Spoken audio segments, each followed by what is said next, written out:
Hi everyone, welcome back to my channel. I recently was trying to decide what I should make my next video about, and I went to Instagram and did a poll between doing a video on budgeting and how I budget, and also a video perhaps on my teaching style and doing a haul because I just went to Marshall's, and you guys made it difficult. It was split right down the middle, so I decided why not do both today? So we're gonna film my how to budget in my classroom, and then we're gonna head home and do my shopping haul with you guys later. So right now we are going to do our how to budget like Sarah video. This has been requested since I started posting about it on TikTok about how I've been budgeting since I was 18 years old, came out of college debt free, bought a house at 22, and I would want to know how somebody did that as well. So I feel really, really blessed to be able to share this story with you guys. So I figured I'd give you a little background because not everybody's going to know my full story about how I got here and what I did, and then we're going to get into the nitty-gritty of how Sarah does her budgeting. Okay. So, little background about me. I went to a private high school, and most of the people that I graduated with were heading off out of state to private schools that were super expensive, and they were gonna live there. And I thought, okay, Sarah, you've known you wanted to be a teacher since you were little. It's common knowledge that teachers don't make the big bucks. So I thought to myself, I should really commute to college. My mom did that, my dad did that. I was kind of raised in the understanding that if you want to, and that's something that you are comfortable doing, to do it because it saves you a lot of money. So that's what I did. I applied to almost all state colleges. I applied to a couple out of state, but honestly, it was kind of like a back of my mind, like wasn't really banking on going there, but just wanting to have options. So I applied mostly to in-state colleges where I would be able to commute from the house that I lived in and grew up in. And I got into all of them. So I decided to go to Birmingham State University, which was 35 to 40 minutes without traffic from my house. So that's where I ended up going, and I got an undergrad in early childhood education and psychology. And I commuted all 4 years. I didn't try living on campus ever. I didn't move out. I lived at home all 4 years of college. And I understand that, one, this doesn't sound fun. There are things I had to sacrifice.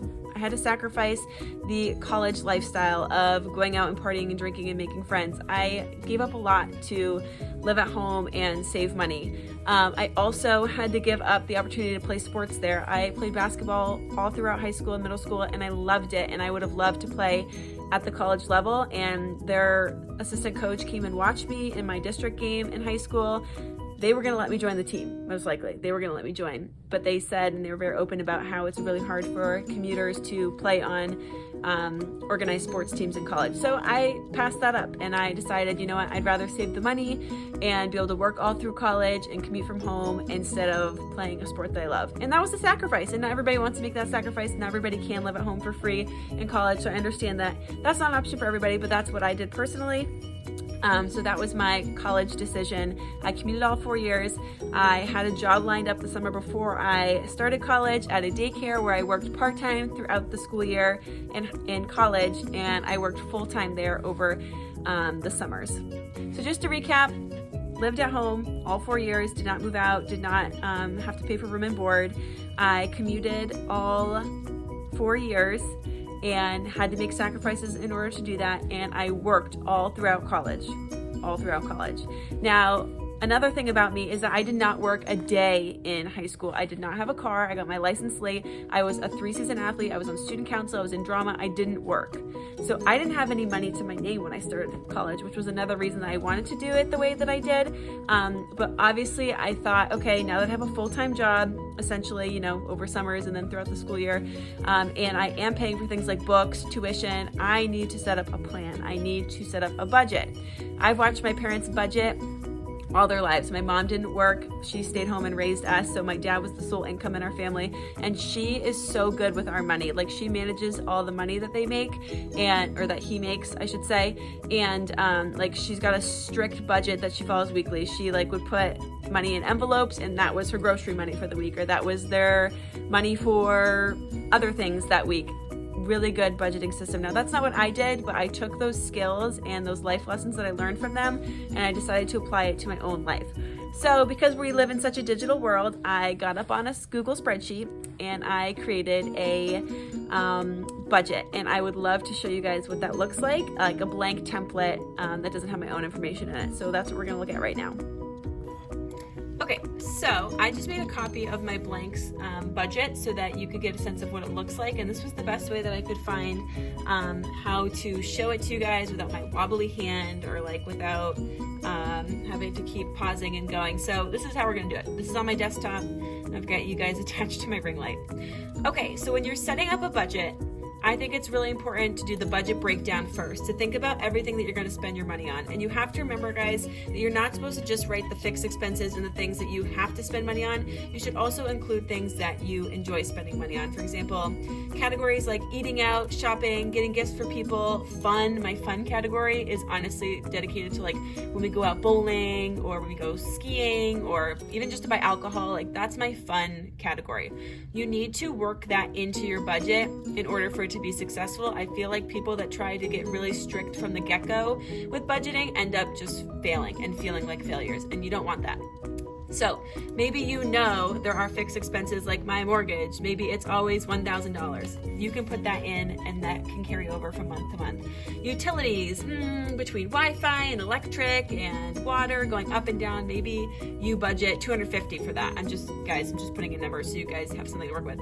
Work expenses, let's say I spend $50 on teaching, tithing, $200 a month, groceries, $100. You get the point, right? You fill all this in based off of what you anticipate to spend and more so what you'd like to spend.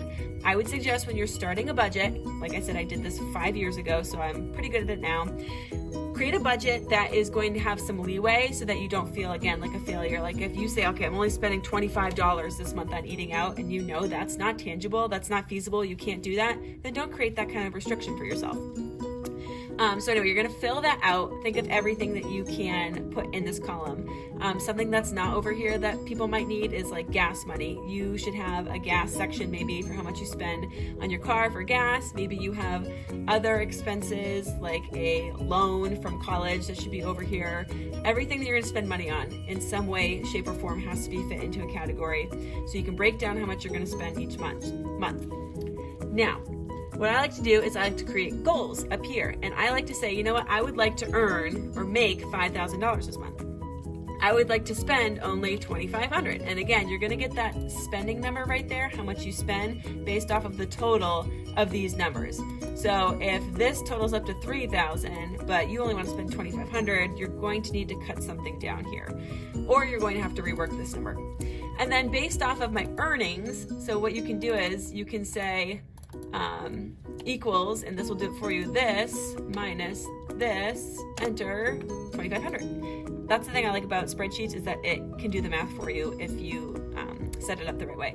So based off of my goals for earning and spendings this month, I should save about 2,500. Now, up here, I have a section where I write the total of what I started with, and obviously this is not updated, so let's say that this is for the month of March. I want to write how much I have in my bank account at the beginning of March. Say you have $5,000, making that up again.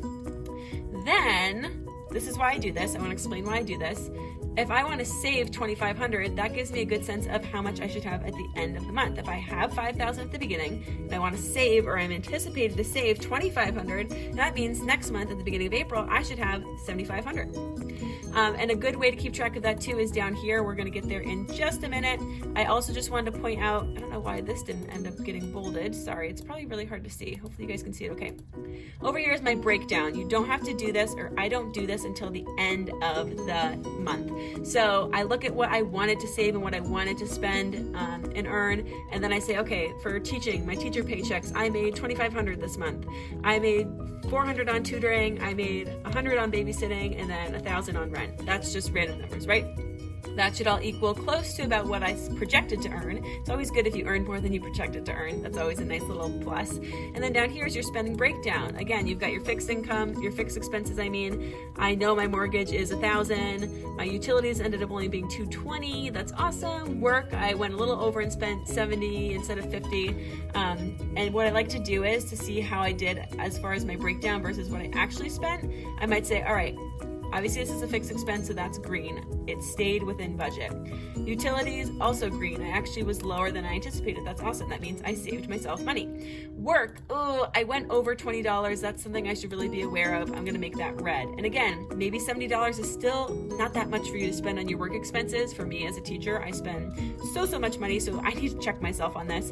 But this is a way to look at the end of this to see how many were green and how many were red, because that means next month I need to take a look at this and see what's going on.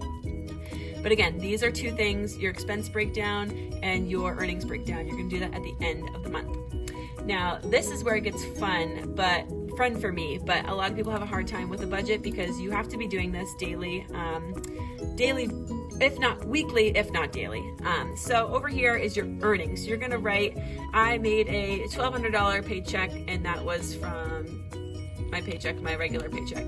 You might make $500 from rent. I might have made $100 nannying, all that. And this was a copy, so it's not adding it, but you can do this so that it takes the sum of everything over here. Oops, that didn't work. I think I have to do equals sum of all these things down here in this column, and then hit enter, and it totals it for me. And then same thing over here, you can do your spendings equal sum, and then find out everything over here. Right now that's 0. And then same thing that you did up here where your earnings minus your spendings, you can do the same thing here, and it's an equal this minus this, and it tallies it for you. Now, spendings are hard to keep track of if you don't do it every day. So let's say I spent $25 on gas. And then over here is where you can put the category. Honestly, I don't have gas in the category, so I just double write gas. Let's say I spent $100 at Shaw's, and that was in my grocery budget breakdown. Let's say I spent $100 on electricity, and that is part of my utilities. It's really important to be specific with this, guys, because you want to know where your money's coming from, and you also want to know where your money's going.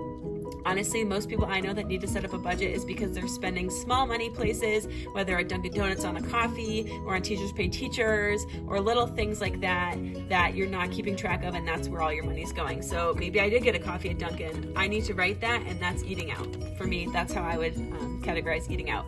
Anyway, and as you notice as I'm plugging in numbers, this is changing automatically for me. So you're not doing any math. That's the nice thing about a spreadsheet. You're not doing any math. You are simply just plugging in daily, or I guess if you don't have the time, a weekly. And then at the end of the month, you're seeing how you did. Were you able to stick to your budget? And then what I always do down here at the bottom, can't really see that, is I right click and I click duplicate. And then I just drag it over and I rename this one to April of 2021. And then I clear everything. I get rid of all the numbers. I get rid of all this because that's from last month, etc. And I recreate my budget. And this is great because I can look at what I anticipated to spend last month and adjust it because all the numbers are still there. I keep everything. Like in my spreadsheet, I'd show you guys if it wasn't so personal and private, but I have tabs going down here like since 2015. I keep everything so I can always look back and see what I've been spending in the last 5 years. It's super helpful. So that's how I do this, and I hope that was helpful. So looking at all that, it might have been overwhelming, but really once you start doing it, you get the hang of it. I will just say that keeping a budget is very time consuming, and it can definitely be tedious at times to track everything down, and honestly a little discouraging because you're seeing what you're spending your money on. But honestly, once you get the hang of it, like it's just second nature to me now. After 4 or 5 years doing this, I would feel weird not budgeting my money and not tracking it the way that I do. If Excel spreadsheet or Google spreadsheets isn't your jam, I would highly recommend a couple different apps that they have. Budget, I think, is one that my boyfriend uses that is pretty user-friendly. If you're more of like a phone person than a desktop, laptop kind of person to use spreadsheets for. But honestly, guys, it's so worth it. Like, just try it out for a month. Just see what you were spending your money on, and you might realize, oh my goodness, I spent $300 at Starbucks this month. I mean, that sounds crazy to me, but maybe people do that. People do that. Or maybe your weakness is Target, or your weakness is, online shopping, whatever it might be. this is going to help you identify those immediately. And like I said, it's very eye-opening, but it is so healthy to see where you're spending your money and how to become a better money saver. I mean, because that's the end goal, right? Everybody wants to be able to save their money better. So if you think I'm crazy for doing this, let me just tell you that with working 4 years of college, not having a dime to my name before college, not a dime, and having a used car all throughout college and not living at college and coming out debt free and just working insanely hard my first year of teaching, I was able to buy a house. Like, not outright, I wasn't able to buy a house. I have a mortgage, obviously, but I was able to save up enough to put a hefty down payment down and have plenty left over. And I feel like that's because I learned how to budget. I taught myself how to budget at such a young age and spend my money wisely and keep track of my money wisely. And yeah, so I'm super proud of what I've been able to do in the last 5 years, and I love the idea of helping other people become a little bit more aware of their spendings and better at managing their money. And it feels really good to have a platform now where I can do that. So if you have any questions about how I budget my money, about the spreadsheet, about how I come up with my breakdown of what I spend on each month, if you just don't know where to start and you need a little more guidance, please comment down below. I would love to help y'all start this budgeting journey, and feel free to subscribe and also follow me on my teacher Instagram and my teacher TikTok. Thanks so much for watching, and be on the lookout for a Marshall's haul video as well. All right, bye y'all.